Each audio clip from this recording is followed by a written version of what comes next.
Hello ನನ್ನ ಪುಟಾಣಿ ಮಕ್ಕಳೇ, welcome to Chinmaya Gowda blogger. ನಾನಿವತ್ತು ಆಮೆ ಮತ್ತು ಮೊಲದ ಕಥೆನ ನಿಮಗೆ ಹೇಳಕ್ಕೆ ಇಷ್ಟಪಡ್ತೇನೆ. ಒಂದೂರಲ್ಲಿ ಆಮೆ ಮತ್ತು ಮೊಲ ಉತ್ತಮ ಸ್ನೇಹಿತರಾಗಿರ್ತಾರೆ, ಅಂದರೆ ಕ್ಲೋಸ್ ಫ್ರೆಂಡ್ಸ್ ಆಗಿರ್ತಾರೆ.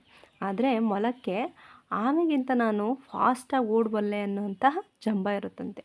ಯಾವಾಗಲೂ ಆಡ್ಕೊತಾ ಇರುತ್ತಂತೆ, ನೀನು ತುಂಬ ಸ್ಲೋ ಅಂತಲೇ ಹೇಳ್ತಿರುತ್ತಂತೆ. ಆಗ ಮೊಲಕ್ಕನ್ಸುತ್ತಂತೆ, ನಾವು ಒಂದು ರೇಸ್ ಯಾಕೆ ಇಡಬಾರ್ದು, ನಾನು ಫಸ್ಟಾ ನೀನು ಫಸ್ಟಾ, ಅಂದರೆ ಜಂಬನ ತೋರಿಸ್ಕೋಬೇಕಲ್ಲ, ನಾನು ತುಂಬ ಚೆನ್ನಾಗಿ ಓಡ್ತೀನಿ ಅಂತ. ಹಾಗಾಗಿ ರೇಸ್ ಇಡೋಣ ಅಂತ ಹೇಳುತ್ತಂತೆ. ಆಗ ಆಮೇನೂ ಆಯಿತು ಇಡೋಣ, ನೋಡೇ ಬಿಡೋಣ ಯಾರು ಫಸ್ಟ್ ಹೋಗ್ತಾರೆ ಅಂತ ರೇಸ್ನ ಮಾಡ್ತಾರಂತೆ. ಆಗ ಸ್ಟಾರ್ಟಿಂಗಲ್ಲಿ ಮೊಲ ತುಂಬಾ ಫಾಸ್ಟಾಗಿ ಓಡ್ತಾ ಇರುತ್ತಂತೆ ಮಕ್ಕಳ. ಆಗ ಓಡಿ ಅದಕ್ಕನ್ಸುತ್ತಂತೆ, ಈ ಆಮೆ ಬರೋದು ತುಂಬಾ ನಿಧಾನ, ಹಾಗಾಗಿ ನಾನು ಸ್ವಲ್ಪ ಹೊತ್ತು ವಿಶ್ರಾಂತಿ ಪಡ್ಕೊಳ್ಳೋಣ ಅಂಥೇಳಿ ಒಂದು ಮರದ ಕೆಳಗಡೆ ವಿಶ್ರಾಂತಿನ ಪಡ್ಕೊಳ್ಳುತ್ತಂತೆ ಈ ಮೊಲ. ಆದರೆ ಆಮೆ ಏನು ಮಾಡುತ್ತಂತೆ, ನಿಧಾನಕ್ಕೆ ನಡ್ಕೊಂಡು ಬಂದು ಆ ಒಂದು ರೇಸಿಂಗ್ ಪಾಯಿಂಟ್ ಇರುತ್ತಲ್ಲ, ಆ ರೇಸಿಂಗ್ ಪಾಯಿಂಟ್ನ ಮುಟ್ಬಿಟ್ಟು ಅದು ವಿನ್ ಆಗಿಬಿಡುತ್ತಂತೆ.